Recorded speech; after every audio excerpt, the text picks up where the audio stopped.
तो मैं तुमसे मिलूंगा नहीं। यह सच जानना जरूरी है।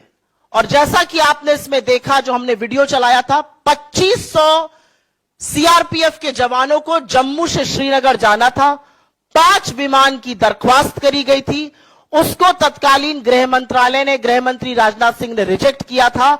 और यही सच, अगर यह ना होता तो यह आतंकी जो साजिश थी यह नाकाम हो जाती। कुछ ज्वलंत सवाल हैं और यह सवाल आपके सामने इस मंच से उठाने जरूरी हैं। सीआरपीएफ के जवानों को हवाई रास्ते से क्यों नहीं ले जाया गया? मोदी सरकार ने उनको एयरक्राफ्ट देने की अनुमति क्यों नहीं दी? यह पहला सवाल है और इस सवाल का जवाब आज देश मांग रहा है, क्योंकि देश स्तब्ध है। ये 40 परिवार आज जानना चाहते हैं कि उनका जवान बेटा, उनका पति, उनका पिता क्यों शहीद हुआ, उसको एयरलिफ्ट क्यों नहीं किया गया। जैश की धमकी को, जैश ए मोहम्मद जिसने इसकी रिस्पॉन्सिबिलिटी ली, यह दूसरा सवाल है, उसकी धमकी को नजरअंदाज क्यों किया गया। और बाकी रिपोर्ट्स बताती हैं कि 2 जनवरी 2019 से लेकर 13 जनवरी 2019 के बीच में 11 इंटेलिजेंस इनपुट्स थे कि ऐसा एक आतंकी हमला हो सकता है। और उसके बावजूद भी 78 गाड़ियों के काफिले को, ये 1 या 2 गाड़ियां नहीं जा रही थी, सीआरपीएफ की 78 गाड़ियों के काफिले को सड़क के माध्यम से जम्मू से श्रीनगर ले जाया जा रहा था जब अवंतीपुरा पुलवामा में यह कांड हुआ। क्यों इंटेलिजेंस इनपुट्स को और क्यों जैश की धमकी को नजरअंदाज किया गया? तीसरा और बहुत बड़ा सवाल, और यह सवाल सब लोग पूछते हैं, 300 किलो आरडीएक्स से भरा एक गाड़ी टक्कर मारती है एक बस को और वहां पे स्वाहा हो जाता है सब। 300 किलो आरडीएक्स बॉर्डर एरिया में आई कैसे? और जो गाड़ी उसको लेकर आई वो एक आर्टीरियल रोड से मेन रोड तक कैसे आने दी गई? पूरा सैनिटाइजेशन होता है रोड का। और आज ये सवाल है कि क्या हमारे सैनिकों की जान इतनी सस्ती है कि वहां पर कोई बंदोबस्त नहीं किया गया था? यह तीसरा बड़ा सवाल है। और उसी से एक सवाल जुड़ा भी है, पुलवामा की जांच का क्या हो रहा है? 4 साल बीत गए पुलवामा को, 2019 14 फरवरी को हुआ था। हम 15 अप्रैल 2023 में बात कर रहे हैं। इस जांच का क्या हुआ? कब पता चलेगा आरडीएक्स, कब पता चलेगा रोड सैनिटाइजेशन के बारे में? चौथा और बहुत महत्वपूर्ण सवाल, सतपाल मलिक जी ने अपने इंटरव्यू में साफ तौर से कहा है कि उन्होंने प्रधानमंत्री को बताया कि गृह मंत्रालय ने रिजेक्ट किया था, उनको चुप रहने को कहा गया, तुम चुप रहो। और यही तुम चुप रहो नेशनल सिक्योरिटी एडवाइजर, राष्ट्रीय सुरक्षा सलाहकार श्रीमान डोवल जी ने भी उनको दिया। तो इनकी क्या रिस्पॉन्सिबिलिटी है? तत्कालीन गृह मंत्री राजनाथ सिंह जी की या डोवल जी की क्या रिस्पॉन्सिबिलिटी है? इनकी जिम्मेदारी कैसे, कब और कौन तय करेगा? और अंतिम बड़ा सवाल यह है कि इतने बड़े हादसे के बाद आज 4 साल हो गए और जब सत्यपाल मलिक जी इतना बड़ा खुलासा करते हैं और पता चलता है कि उनको चुप रहने के लिए प्रधानमंत्री ने कहा था, आज ये पूछना पड़ेगा, ये धमकी, ये हिदायत, ये नसीहत, जो भी कह लीजिए, उनको क्यों दी गई? और अंत में मैं सिर्फ इतना कहना चाहती हूं कि ये जो सर्टिफिकेट बांटते फिरते हैं देश प्रेम का, देशद्रोह का, अगर ये देशद्रोह नहीं है, अगर ये 40 लोगों की शहादत और बेयर ग्रिल्स के साथ ये फोटो एक साथ देशद्रोह नहीं है, तो देशद्रोह क्या है? मैं जयराम जी से कहूंगी कि वो इसको आगे की कार्रवाई के लिए करें। शुक्रिया। जैसा कि मैंने पहले ही कहा था, जो अपने आप को सत्य का पालनहार मानते हैं वो सत्यपाल मलिक के इंटरव्यू को दबाने में लगे हुए हैं, पर ये दबेगा नहीं। और जो खुलासे हुए हैं, जरूर देश मांग रही है कि सत्य क्या है, सच क्या है। जैसा कि पवन जी ने कहा और सुप्रिया ने भी कहा, सत्यपाल मलिक न केवल राज्यपाल रह चुके हैं, 4 राज्यों के राज्यपाल रह चुके हैं, वो वरिष्ठ नेता हैं, बल्कि आज भी भारतीय जनता पार्टी के सदस्य हैं, आज भी बीजेपी के पार्टी में वो शामिल है। तो वास्तविक है यह सवाल पूछना इस सरकार से कि जवाब क्या है, आपका रिस्पांस क्या है। नेशन वांट्स टू नो, देश जानना चाहती है। पर आप जानते हैं दोस्तों कि जब कभी कोई गंभीर मसला उठता है हमारे देश में, संसद के अंदर या संसद के बाहर, प्रधानमंत्री का एक ही जवाब है, चुप्पी। चीन पर चुप्पी, अडानी पर चुप्पी, काले कानून पर भी आपको याद होगा करीब 1 साल तक चुप्पी था। बाद में जब मजबूरी से उनको वो काले कानून वापस लेने पड़े, कृषि काले कानून, आपको याद होगा। तो ये चुप्पी तोड़ने का वक्त है। पर इस सरकार का सिद्धांत तो यही है, मिनिमम गवर्नेंस मैक्सिमम चुप्पी। पर ये जो मुद्दे उठाए गए हैं, पवन ने सत्यपाल मलिक जी के इंटरव्यू से 5 ऐसे महत्वपूर्ण और बड़े मुद्दे आपके सामने रखे हैं, और उस 5 में से एक मुद्दा जो राष्ट्रीय सुरक्षा से जुड़ा हुआ है, पुलवामा में जो हुआ, उसके संदर्भ में सुप्रिया ने 5 तीखे सवाल आपके सामने रखे हैं। तो कुछ तो जवाब आना चाहिए।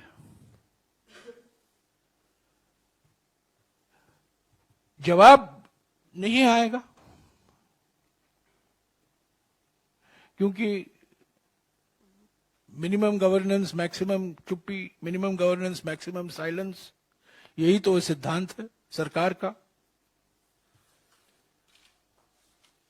या कार्रवाई कीजिए सत्यपाल मलिक के खिलाफ, या जवाब दीजिए जो सवाल उठाए गए हैं इंटरव्यू से और पुलवामा के संदर्भ में जो सवाल उठाए गए हैं कांग्रेस पार्टी की ओर से, जो सुप्रिया जी ने अभी आपके सामने रखा है। इस पर जवाब आना जरूरी है, अनिवार्य है। बहुत हो चुका है, पर हम जानते हैं कि अभी जो प्रयास हो रहे हैं कि इस न्यूज को किसी भी तरह से दबाया जाए और कहीं हेडलाइन पैदा करें, इसको हेडलाइन में मत रखें, तो कुछ ना कुछ प्रयास तो होता रहेगा आज और कल, पर यह मुद्दा जाएगा नहीं। इंटरव्यू से जो सवाल उठते हैं, खास तौर से पुलवामा के बारे में जो सवाल उठते हैं और उठाए गए हैं, उस पर कांग्रेस पार्टी चुप नहीं रहेगी, पूछते रहेगी।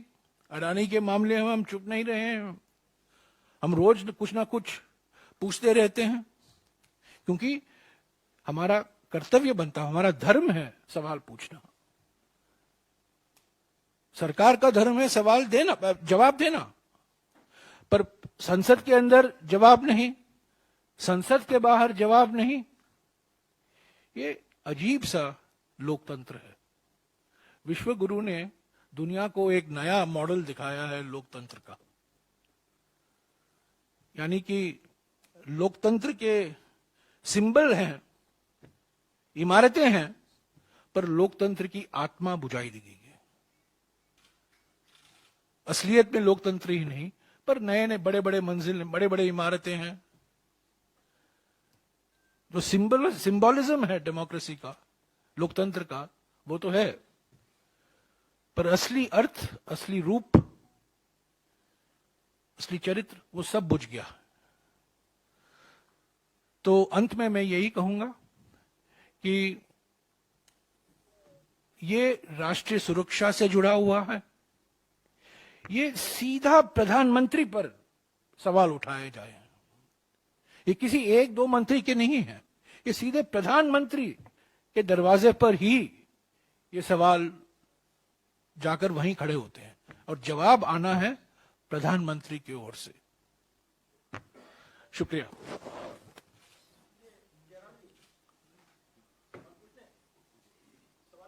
हाँ जी, पूछिए इसी पर। इससे पहले जब पुलवामा पर ओर से, तो कहा गया कि ये कांग्रेस आतंक को लेकर, उसके आतंकी हमले को लेकर सवाल उठा रही है। मैं एक और चीज ऐड करना चाहती हूं सर, आपकी परमिशन से, और अपने मीडिया के साथियों से सिर्फ मैं ये कहना चाहती हूं कि एक पूर्व राज्यपाल जो आतंकी हमले के दौरान गवर्नर थे जम्मू कश्मीर के, उनके लगाए हुए आरोप है, उनका खुलासा है। तो जरूरी है, क्योंकि राष्ट्र में इसकी चर्चा हो रही है, लेकिन मीडिया में, टीवी चैनल्स में और अखबार में इस पर सांप जरूर सूंघ गया है। आपने जो बात कही, बहुत बड़ा अंतर है। ये एक पूर्व राज्यपाल कह रहे हैं, ये बीजेपी के नेता कह रहे हैं, ये एक ऐसा व्यक्ति कह रहा है जिसने किसान आंदोलन के दौरान एक बड़ा खुलासा किया था कि उन्होंने प्रधानमंत्री मोदी से बोला 700 किसानों की शहादत हो गई, और मोदी जी ने पलट के कहा मुझे क्या फर्क पड़ता है, मेरे लिए थोड़ी मरे। ये कहने के बाद पीएमओ से कोई खंडन नहीं आया।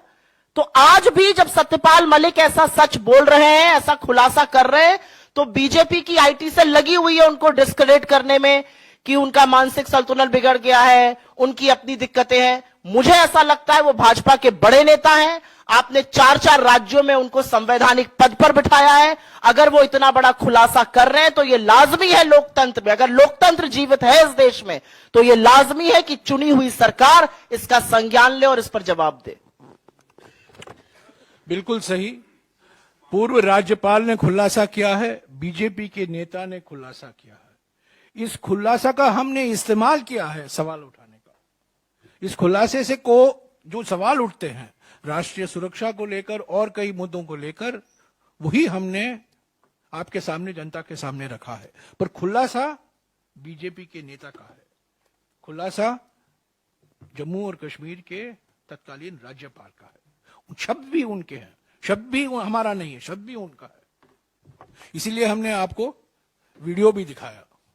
हाँ जी रमन।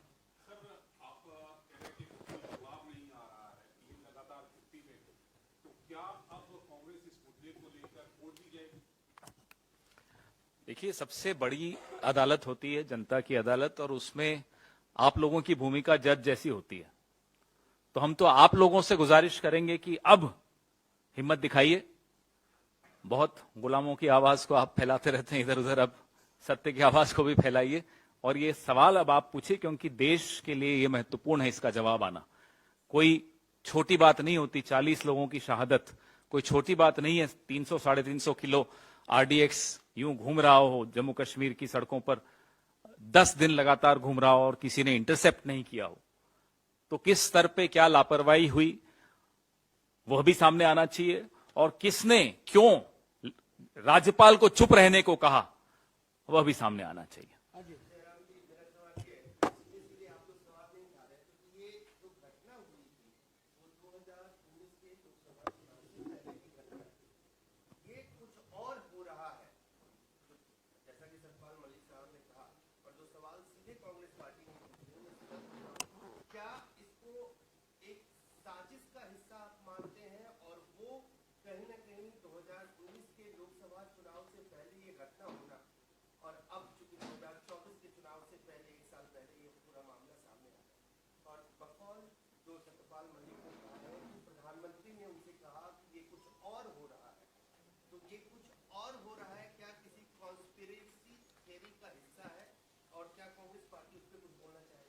मैं आपसे पलटकर सवाल पूछती हूं, आपको क्या लगता है, एक राज्यपाल रह चुके, भाजपा के शीर्ष नेतृत्व में रह चुके एक व्यक्ति कह रहे हैं कि जब उन्होंने बोला कि यह हमारी नाकामी के कारण हुआ, अगर हमने 5 हवाई जहाज दे दिए होते तो ये 40 जाबाजों की शहादत ना होती, और ये हमारी विफलता है।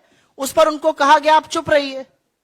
मुझे लगता है मुद्दा भटकाने की जरूरत नहीं है। मुझे लगता है आज जवाबदेही तय करनी है, और जवाबदेही तय करनी इसलिए जरूरी है क्योंकि यह मामला राष्ट्रीय सुरक्षा से जुड़ा है, यह सरकार के विफलता से जुड़ा है, यह सरकार के नाकारेपन से जुड़ा है। आप अपने लिए 2-2 हवाई जहाज खरीद सकते हैं 8-8 हजार करोड़ रुपए के, एक इमारत बना रहे 20,000 करोड़ रुपए की, और 5 हवाई जहाज आप नहीं दे सकते। 78 गाड़ियों का काफिला जोखिम झेलता हुआ जम्मू से श्रीनगर जा रहा है। आज सरकार को इस पर सवाल का जवाब देना है। तत्कालीन गृह मंत्री भी बोले और प्रधानमंत्री भी बोले।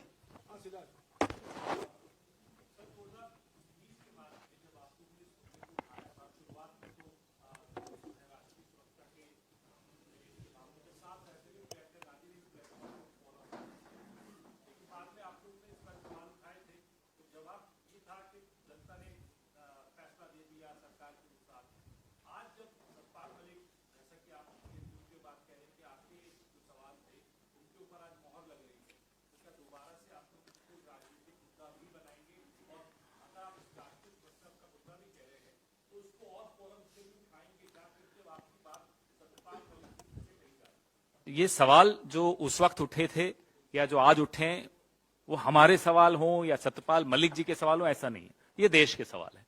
देश भी जानना चाहता है। 4 साल हो गए, जैसा कि सुप्रिया जी बता रही थी, 4 साल में इंक्वायरी कहां तक पहुंची, ये जानने का हक हम सबका है और ये बताने का कर्तव्य उनका है। अब भी नहीं बोलेंगे जब उनका अपना नेता, और ऐसा नेता जो कि काफी कुछ जानता है, उसमें से कुछ कुछ बता रहा है, कुछ कुछ नहीं बता पा रहा है, जब वो कुछ बोल रहा हो तो जवाब देना पड़ेगा।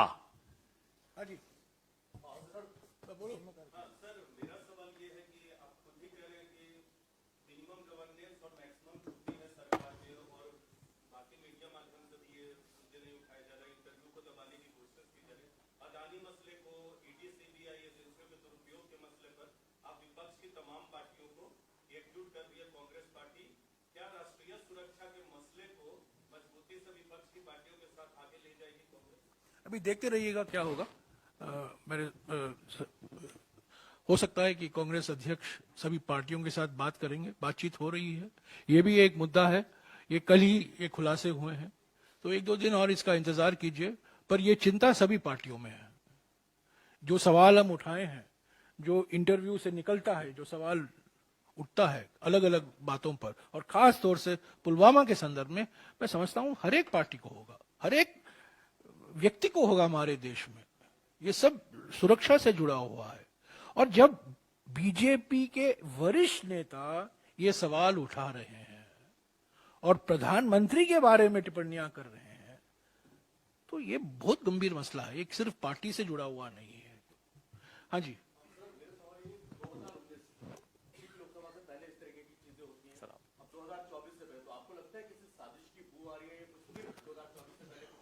नहीं, 2024 के बाद बारे में हम अलग से बात करेंगे।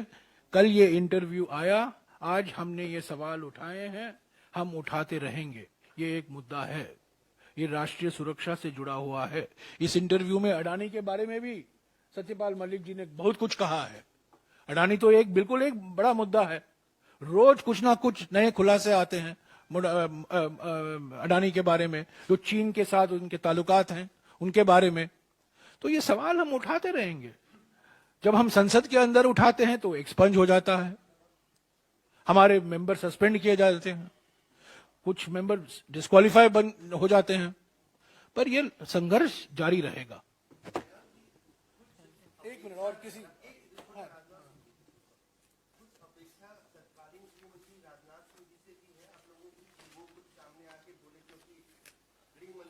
बिल्कुल, तत्कालीन गृह मंत्री राजनाथ सिंह जी थे। राजनाथ सिंह को भी जवाब देना होगा। आज के गृह मंत्री अमित शाह को भी जवाब देना होगा। पर खास बल्कि तो प्रधानमंत्री के दरवाजे पर है सवाल, प्रधानमंत्री के किए जा रहे हैं। और सत्यपाल मलिक जी ने कहा है, उन्होंने ये नहीं कहा है कि राजनाथ सिंह जी ने मुझे ये कहा, उन्होंने कहा प्रधानमंत्री ने मुझे कहा।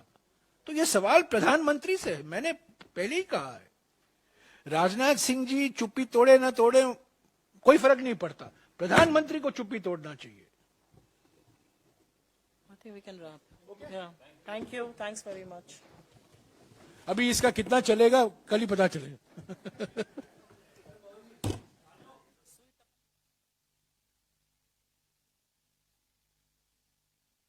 नमस्कार, मैं हूं राहुल शर्मा, आप देख रहे हैं SP9 न्यूज। स्वागत है आप सभी का आज की बड़ी खबर में। और बड़ी खबर की शुरुआत राज्यपाल सत्यपाल मलिक से।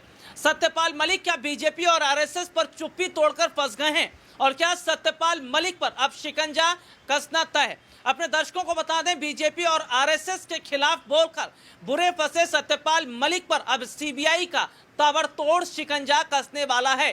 खबर यह निकलकर सामने आई है कि CBI लगातार जिस तरीके से सत्यपाल मलिक से पूछताछ कर रही है और अडानी मुद्दे से जुड़े जो सबूत सत्यपाल मलिक ने होने के दावे किए थे, क्या वाकई अब एक बड़ा खुलासा होगा? सत्यपाल मलिक ये बात बहुत पहले कह चुके हैं।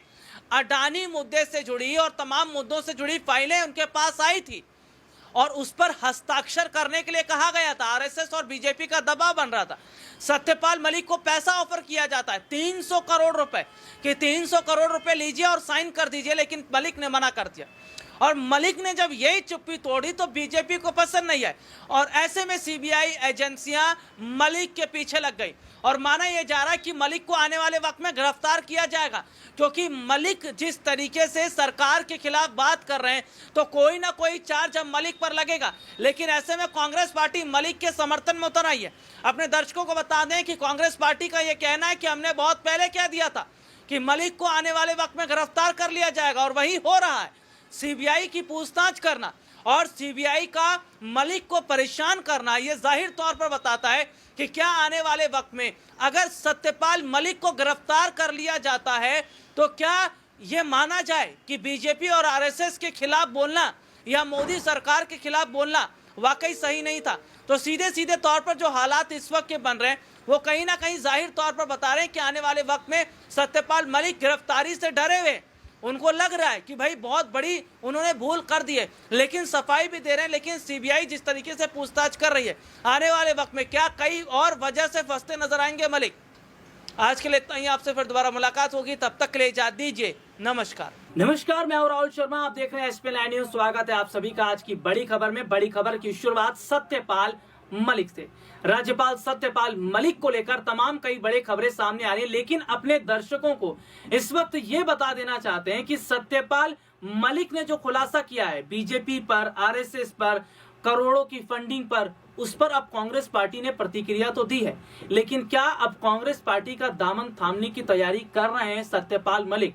आने वाले वक्त में कांग्रेस के साथ जुड़ते नजर आएंगे। आज इस खबर पर बात करेंगे। दरअसल अपने दर्शकों को बता दें कि बीजेपी और आरएसएस के द्वारा जो पैसे का ऑफर दिया गया था गौतम अड्डा, माफ कीजिए, सत्यपाल मलिक को, वो उस पर बड़ा खुलासा उन्होंने किया। देखिए, सीधे तौर पर अपने दर्शकों को बताएं कि सत्यपाल मलिक के द्वारा जो खुलासा हुआ है वो खुलासा आज कहीं ना कहीं ये बताता है कि बीजेपी बहुत पहले से खरीद फरोख्त की राजनीति कर रही है और इस खरीद फरोख्त की राजनीति में सत्यपाल मलिक को भी अपने साथ मिलाने का काम किया। देखिए, सीधे सीधे तौर पर देखा जाए तो जो अभी का माहौल बन रहा है वो ये है कि सत्यपाल मलिक ने जिस तरह से चुप्पी तोड़ी है, उस चुप्पी के टूटने के बाद आज जिस तरीके से कांग्रेस पार्टी मलिक का समर्थन कर रही है, मलिक के साथ आती नजर आ रही है, वो ये जाहिर तौर पर बता रहा है कि एक और जहां मलिक ने सच्चाई का रास्ता अपनाया, सच्चाई के साथ आती नजर आई, तो दूसरी तरफ की तस्वीर को अगर देखा जाए तो सत्यपाल मलिक ने जिस तरीके से बाकायदा ये बताया कि कोई फाइलों को आगे बढ़ाने के लिए उन्हें पैसे दिए गए थे या पैसे का ऑफर दिया गया था,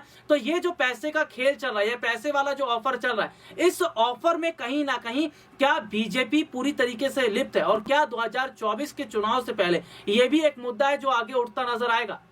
आज के लिए इतना ही, आपसे फिर दोबारा मुलाकात होगी, तब तक के लिए इजाजत दीजिए। नमस्कार। देश के वरिष्ठ राजनीतिक व्यक्ति जो 4 राज्यों के राज्यपाल रह चुके हैं, सत्यपाल मलिक जी, और 1918, 1919 में 1918 और 19 के बीच में वो जम्मू और कश्मीर के राज्यपाल भी थे। नहीं, 2018 और 2019 के बीच में जम्मू और कश्मीर के राज्यपाल थे। उन्होंने कल एक टीवी इंटरव्यू में काफी कुछ सनसनीखेज खुलासे किए हैं और इसको दबाने की पूरी कोशिश की जा रही है। जो सत्य का, जो अपने आप को सत्य का पालनहार मानते हैं, वो सत्यपाल मलिक जी की इंटरव्यू को दबाने में लगे हुए हैं, पर ये सच्चाई दबेगी नहीं और इसको हम आगे ले चल रहे हैं। और आज सुबह पवन खेरा जी और सुप्रिया श्रीनाथ जी इस पर और कुछ बातें रखेंगे और मैं समझता हूं ये जो सवाल उठाए जाते हैं इस इंटरव्यू के बाद, ये बहुत गंभीर सवाल है, महत्वपूर्ण सवाल है, राष्ट्रीय सुरक्षा से जुड़े हुए हैं, शासन से जुड़ा हुआ है और प्रधानमंत्री से हम कुछ सवाल भी करेंगे, पर पहले पवन खेरा जी इस पर और विस्तार से आपको जानकारी देंगे और बाद में खास तौर से पुलवामा के संदर्भ में जो सवाल उठते हैं वो सुप्रिया श्रीनाथ जी आपके सामने रखेंगे। पवन खेरा जी। धन्यवाद जयराम जी। अभी 3-4 दिन पहले इसी मंच से हमने सत्यपाल मलिक जी के एक और इंटरव्यू की चर्चा की थी। सत्यपाल मलिक जी ने जो कल इंटरव्यू दिया है, आरोप बहुत गंभीर है और एक ऐसे व्यक्ति से आ रहे हैं जो एक सीनियर नेता भी है, पूर्व राज्यपाल भी है और इतना करीबी प्रधानमंत्री के रहा था कि जब 370 हटाया जा रहा था तो एक संवेदनशील दौर में एक संवेदनशील राज्य के वो राज्यपाल बनाए गए। तो कुछ सोच समझ कर ही बनाया होगा, कुछ करीबियां रही होंगी, विश्वास पात्र रहे होंगे। तो कोई ये भारतीय जनता पार्टी की आईटी सेल के 2 रुपए के ट्रोल तो है नहीं कि उनकी बात को नजरअंदाज कर दिया जाए। गंभीर बात कर रहे हैं, विस्फोटक इंटरव्यू है। 4-5 उन्होंने महत्वपूर्ण और प्रमुख मुद्दे उठाए हैं। जो कोट अभी आपने उनका देखा कि मैं सेफली कह सकता हूं प्रधानमंत्री जी को करप्शन से बहुत नफरत नहीं है। आज सत्यपाल मलिक जी की स्थिति क्या है, पहले उस पर 2 मिनट बात कर लें। 1 मिनट। किराए के मकान में दिल्ली में रह रहे हैं एक पीएसओ के साथ। हमें मालूम है प्रधानमंत्री जी को सत्य की आवाज से ज्यादा मधुर गुलाम की आवाज लगती है, तो सत्यपाल जी को एक पीएसओ दे रखा है। जिस व्यक्ति की देखरेख में 370 हटाया गया, जिस पर भारी खतरा है, उस व्यक्ति को आपने एक पीएसओ दे रखा है। दिल्ली के एक कोने में किराए के मकान में वो रह रहे हैं। आप अपने कुछ समाज में जहर घोलने वाले एंकर्स, ऐसे फिल्म निदेशक जो आपकी चाटुकारिता करते हैं और ऐसे अभिनेता जो आपकी स्तुतिगान करते हैं, उनको आपने XYZ अलग अलग तरह की सिक्योरिटी दे रखी। सत्यपाल मलिक जी को आपने क्यों छोड़ दिया है ऐसे खतरों के मुंह में, पहले हम यह आपसे जानना चाहते हैं। उन्होंने खुलासे किए आपकी करप्शन पे जब वो आपके पास शिकायत करते थे, गोवा में खासतौर पे जब वो गोवा के राज्यपाल थे, और भ्रष्टाचार पे उन्होंने आपकी संज्ञान में कुछ जानकारी लाई, तब आपने क्या किया? आपने न केवल नजरअंदाज किया, आपने उनको आनन फानन में हटा दिया। स्पेशल एयरक्राफ्ट भेजा कि जल्दी से जल्दी उनको गोवा से शिफ्ट कर दिया जाए, मेघालय भेज दिया जाए या जहां भी भेजना था वहां भेज दिया जाए। पुलवामा पे जो कहा उन्होंने, तुम चुप रहो, ये प्रधानमंत्री के शब्द हैं। हमें मालूम है आप कैमरा प्रेमी व्यक्ति हैं, जिम कॉर्बेट में थे जब आप ये पुलवामा की दुखांतिका हुई, जहां 40 जवान हमारे शहीद हुए। एक ढाबे पर आकर उन्होंने सत्यपाल मलिक जी को फोन किया और बोला, कहो सत्यपाल क्या हुआ? फिर जब इन्होंने कहा कि हमारी लापरवाही से हुआ है, तो कहा तुम चुप रहो, ये कोई और चीज है। ये शब्द बड़े ध्यान से सुनिएगा, ये कोई और चीज है। ये क्या चीज है ये आप लोग बेहतर समझते होंगे। सत्यपाल मलिक जी ने कई चीजें कही हैं और कई चीजें कहते कहते रुक गए हैं। उनकी चुप्पी बहुत बड़ी खबर बनती है। जो उन्होंने कहा उससे भी बड़ी खबर उनकी चुप्पी भी बनती है। कहां वो चुप हो जाते हैं, कहां वो शब्द रोक देते हैं, कहां वो लिहाज रख रहे हैं, ये सब समझने वाली बातें हैं। एनएसए की क्या भूमिका रही? एनएसए ने भी इनको सलाह दी कि इस पर आप कुछ मत बोलिए, लापरवाही के बारे में कुछ मत बोलिए। जिस देश का प्रधानमंत्री अपने 40 जवानों की शहादत पर वहां के राज्यपाल को कहता है कि कुछ मत बोलिए, उस देश का क्या दुर्भाग्य है वो आपके सामने। प्रधानमंत्री जम्मू कश्मीर के बारे में इग्नोरेंट और इल इन्फॉर्म्ड हैं। ये सत्यपाल मलिक जी इल इन्फॉर्म्ड शब्द उनके हैं।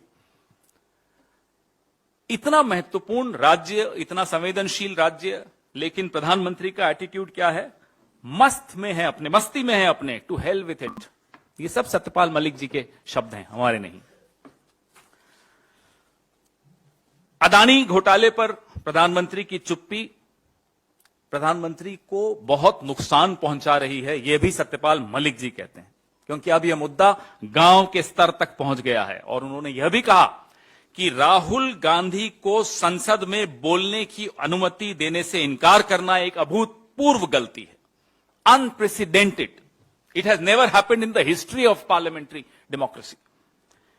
उनका यह कहना था कि जो राहुल गांधी सवाल उठा रहे हैं अदानी महाघोटाले पर बहुत सही सवाल उठा रहे हैं और प्रधानमंत्री उनमें से एक भी सवाल का जवाब नहीं दे पा रहे। एक अकेला पूरे लोकतंत्र पर भारी। ये इस पूरी कहानी का जिस्ट है, का निचोड़ है। वो खुद ही बोलते हैं मैं एक अकेला भारी हूं। किस पर भारी हैं वो सत्यपाल मलिक जी ने आपको बता दिया। गवर्नर से सलाह नहीं ली जा रही, गवर्नर को जानकारी नहीं दी जा रही कि उनके राज्य में क्या करने वाले हो आप। कैबिनेट को नहीं मालूम, और कहीं कोई सवाल पूछ रहा है, कहीं कोई आपको बता रहा है लापरवाही हुई, तो उनको कहो आप चुप रहें। चौंकाने वाली बात है, हमारी महामहिम राष्ट्रपति, हम सबकी राष्ट्रपति, वो किनसे मिलेंगी किनसे नहीं मिलेंगी, उनकी अपॉइंटमेंट की जो लिस्ट है, डेली अपॉइंटमेंट की जो लिस्ट है, वो अप्रूवल के लिए प्रधानमंत्री के कार्यालय में जाती है। कभी सुना आपने ये रिमोट कंट्रोल, ऐसा रिमोट कंट्रोल कि प्रधानमंत्री तय करेंगी कि इस देश की महामहिम किससे मिलेंगी किससे नहीं मिलेंगी। यह स्थिति है कि सत्यपाल मलिक जी की अपॉइंटमेंट थी, रास्ते से उन्हें वापस लौटना पड़ा क्योंकि राष्ट्रपति भवन से फोन आ गया कि आपकी अपॉइंटमेंट कैंसिल हो गई। फिर इन्हें मालूम पड़ा। ये हम नहीं बोल रहे, ये सब राज्यपाल बोल रहे हैं, सत्यपाल मलिक बोल रहे हैं। आज भी भारतीय जनता पार्टी के सदस्य हैं, अभी तक उनका निष्कासन नहीं हुआ है। भारतीय जनता पार्टी के एक वरिष्ठ नेता बोल रहे हैं। यह आवाज अंदर से आ रही है, इसलिए इसको और गंभीरता से लेना आवश्यक है।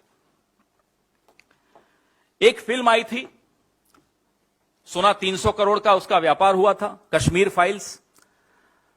सत्यपाल मलिक जी जो बता रहे हैं ये 300 करोड़ के ही घोटाले की कश्मीर फाइल्स पार्ट 2 है। उस फिल्म पे तो बड़े इंटरव्यू दे रहे थे भारतीय जनता पार्टी के तमाम नेता। इस पे कौन मुंह खोलेगा, इस पे कौन बोलेगा, हम ये जानना चाहते हैं। प्रधानमंत्री के दोस्त, प्रधानमंत्री के करीबी 300 करोड़ का रिश्वत की ऑफर दे रहे हो। सजा किसको हो रही है? सजा एक तरह से विसल ब्लोअर को हो रही है। कौन है विसल ब्लोअर? सत्यपाल मलिक। कौन है सत्यपाल मलिक? भारतीय जनता पार्टी के नेता हैं आज भी। किसको सजा होनी चाहिए, सजा हो किसको रही है? उनकी सुरक्षा खत्म करके आपने उनको छोड़ दिया। और उनके अगर आप इंटरव्यू देखेंगे, 1 घंटे 9 मिनट का इंटरव्यू है, तो वो कहते हैं कि ये तो चाहते हैं कि कोई मुझे मार डाले। ये उनके शब्द हैं, हमारे नहीं है। बहुत ही विस्फोटक है। उम्मीद करता हूं कि जिन गुलामों की आवाज पे सुबह से शाम तक आप लोग डिबेट करते हैं, इस सत्य की आवाज पर भी आप लोग डिबेट करेंगे, इस पर भी चर्चा करेंगे। इंटरव्यू लेने वाले ने बड़े तीखे सवाल पूछे। ये वही इंटरव्यू लेने वाला है जिसके एक सवाल से किसी को प्यास लग गई थी, पानी पी के हलक सूखता हुआ निकल गया था। सत्यपाल मलिक जी ने तो बड़ी वीरता के साथ सब जवाब भी दिए। मैं सुप्रिया श्रीनेत जी से आग्रह करूंगा कि पुलवामा वाले मुद्दे पर, जो बहुत गंभीर मुद्दा है इस देश के सामने, देश की सुरक्षा से जुड़े हुए सवाल का जवाब आज तक जिस पर नहीं मिला है, 40 जवानों के परिवार, जो शहीद परिवार हैं शहीदों के, वह भी उत्तर के इंतजार में है। इस देश का एक एक नागरिक उत्तर के इंतजार में है। श्रीनेत, सुप्रिया जी। शुक्रिया पवन। जो खुलासे से पुलवामा के संदर्भ में 5 गंभीर सवाल उठते हैं और उस पर अभी सुप्रिया श्रीनाथ जी विस्तार से आपको जानकारी देंगे। बहुत धन्यवाद आपका। पुलवामा को लेकर हमेशा से कुछ चीजें संशय के घेरे में रही हैं। 300 किलो आरडीएक्स कैसे आ गया? विमान से क्यों नहीं ले जाने दिया गया? जो रोड था, जो मेन रोड जिस पर यह काफिला जा रहा था, आर्टीरियल रोड्स को बंद क्यों नहीं किया गया? इतना इंटेलिजेंस इनपुट था, जैश की धमकी थी, उसके बावजूद भी सड़क से क्यों लेकर गए? और इस जांच का क्या हो रहा है? ये सारी चीजें संशय के घेरे में थी। अगाए बगाए इस पर चर्चा भी हो जाती थी। ईश्वर जाने असलियत क्या है, लेकिन मेरे लिए यह बहुत निजी मामला है।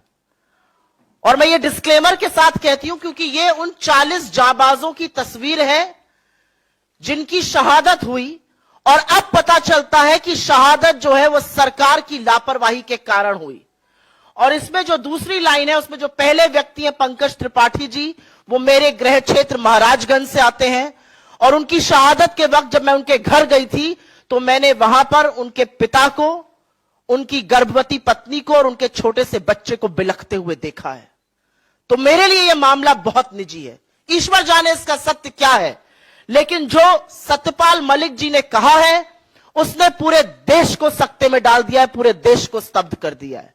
क्योंकि सत्यपाल मलिक जी, जैसा कि जयराम जी ने कहा या पवन जी ने कहा, यह कोई आम साधारण व्यक्ति नहीं है। ये जम्मू कश्मीर के 2019 के गवर्नर, राज्यपाल थे जब यह हमला हुआ। ये गोवा के राज्यपाल रहे, ये मेघालय के राज्यपाल रहे, बिहार के राज्यपाल रहे, और इनकी काफी निकटता, ये विश्वास पात्र थे प्रधानमंत्री का। फर्स्ट नेम टर्म पर इन लोगों की बातें होती हैं और ये वो बात कह रहे हैं, इस बात की पुष्टि ये कर रहे हैं। मैं आपसे दरख्वास्त करती हूं कि एक बार 2019 14 फरवरी को याद करिए। 3:15 बजे यह हमला हुआ, खबर आई। लखनऊ में प्रियंका गांधी जी की पहली प्रेस कॉन्फ्रेंस थी, वो प्रभारी उत्तर प्रदेश ईस्ट बनकर गई थी, उन्होंने अपनी प्रेस कॉन्फ्रेंस कैंसिल करी। राहुल गांधी जी का एक भोज था G20 राजनयिकों के साथ, उन्होंने वो कैंसिल किया। लेकिन आपको पता है कि हमले के 2 घंटे बाद भी अमित शाह जी ने रैली करी और प्रधानमंत्री मोदी कॉर्बेट नेशनल पार्क में बेयर ग्रिल्स के साथ मैन वर्सेस वाइल्ड शूट कर रहे थे। और यह शूट रुका नहीं, यह शूट शाम को लगभग 7 बजे तक चलता रहा, जिसके बाद सत्यपाल मलिक जी का यह कहना है कि उन्होंने सत्यपाल मलिक जी को फोन किया और पूछा क्या हुआ, और जब गवर्नर ने असलियत से उनको वाकिफ कराया कि यह हमारी लापरवाही के चलते, यह हमारी नाकामी है, एक गवर्नर को कहा गया तुम चुप रहो। और एक बार नहीं, उनको बार बार चुप रहने की धमकी दी गई और यह भी साथ में कहा गया अगर तुम कश्मीर पर बोले, इस मामले पर बोले, तो मैं तुमसे मिलूंगा नहीं। यह सच जानना जरूरी है। और जैसा कि आपने इसमें देखा, जो हमने वीडियो चलाया था, 2500 सीआरपीएफ के जवानों को जम्मू से श्रीनगर जाना था, 5 विमान की दरख्वास्त करी गई थी, उसको तत्कालीन गृह मंत्रालय ने, गृह मंत्री राजनाथ सिंह ने रिजेक्ट किया था। और यही सच, अगर यह ना होता तो यह आतंकी जो साजिश थी यह नाकाम हो जाती। कुछ ज्वलंत सवाल हैं और यह सवाल आपके सामने इस मंच से उठाने जरूरी हैं। सीआरपीएफ के जवानों को हवाई रास्ते से क्यों नहीं ले जाया गया? मोदी सरकार ने उनको एयरक्राफ्ट देने की अनुमति क्यों नहीं दी? यह पहला सवाल है और इस सवाल का जवाब आज देश मांग रहा है, क्योंकि देश स्तब्ध है। ये 40 परिवार आज जानना चाहते हैं कि उनका जवान बेटा, उनका पति, उनका पिता क्यों शहीद हुआ, उसको एयरलिफ्ट क्यों नहीं किया गया। जैश की धमकी को, जैश ए मोहम्मद जिसने इसकी रिस्पॉन्सिबिलिटी ली, यह दूसरा सवाल है, उसकी धमकी को नजरअंदाज क्यों किया गया। और बाकी रिपोर्ट्स बताती हैं कि 2 जनवरी 2019 से लेकर 13 जनवरी 2019 के बीच में 11 इंटेलिजेंस इनपुट्स थे कि ऐसा एक आतंकी हमला हो सकता है, और उसके बावजूद भी 78 गाड़ियों के काफिले को, ये 1 या 2 गाड़ियां नहीं जा रही थी, सीआरपीएफ की 78 गाड़ियों के काफिले को सड़क के माध्यम से जम्मू से श्रीनगर ले जाया जा रहा था जब अवंतीपुरा पुलवामा में यह कांड हुआ। क्यों इंटेलिजेंस इनपुट्स को और क्यों जैश की धमकी को नजरअंदाज किया गया? तीसरा और बहुत बड़ा सवाल, और यह सवाल सब लोग पूछते हैं, 300 किलो आरडीएक्स से भरा एक गाड़ी टक्कर मारती है एक बस को और वहां पे स्वाहा हो जाता है सब। 300 किलो आरडीएक्स बॉर्डर एरिया में आई कैसे? और जो गाड़ी उसको लेकर आई वो एक आर्टीरियल रोड से मेन रोड तक कैसे आने दी गई? पूरा सैनिटाइजेशन होता है रोड का। और आज ये सवाल है कि क्या हमारे सैनिकों की जान इतनी सस्ती है कि वहां पर कोई बंदोबस्त नहीं किया गया था? यह तीसरा बड़ा सवाल है। और उसी से एक सवाल जुड़ा भी है, पुलवामा की जांच का क्या हो रहा है? 4 साल बीत गए पुलवामा को, 2019 14 फरवरी को हुआ था, हम 15 अप्रैल 2023 में बात कर रहे हैं। इस जांच का क्या हुआ? कब पता चलेगा आरडीएक्स, कब पता चलेगा रोड सैनिटाइजेशन के बारे में?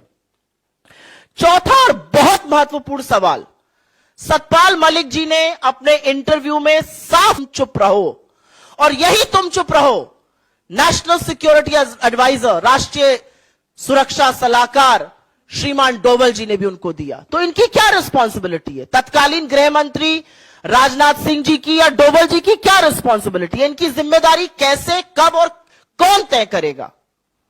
और अंतिम बड़ा सवाल यह है कि इतने बड़े हादसे के बाद आज 4 साल हो गए और जब सत्यपाल मलिक जी इतना बड़ा खुलासा करते हैं और पता चलता है कि उनको चुप रहने के लिए प्रधानमंत्री ने कहा था, आज ये पूछना पड़ेगा, ये धमकी, ये हिदायत, ये नसीहत, जो भी कह लीजिए, उनको क्यों दी गई? और अंत में मैं सिर्फ इतना कहना चाहती हूं कि ये जो सर्टिफिकेट बांटते फिरते हैं देश प्रेम का, देशद्रोह का, अगर ये देशद्रोह नहीं है, अगर ये 40 लोगों की शहादत और बेयर ग्रिल्स के साथ ये फोटो एक साथ देशद्रोह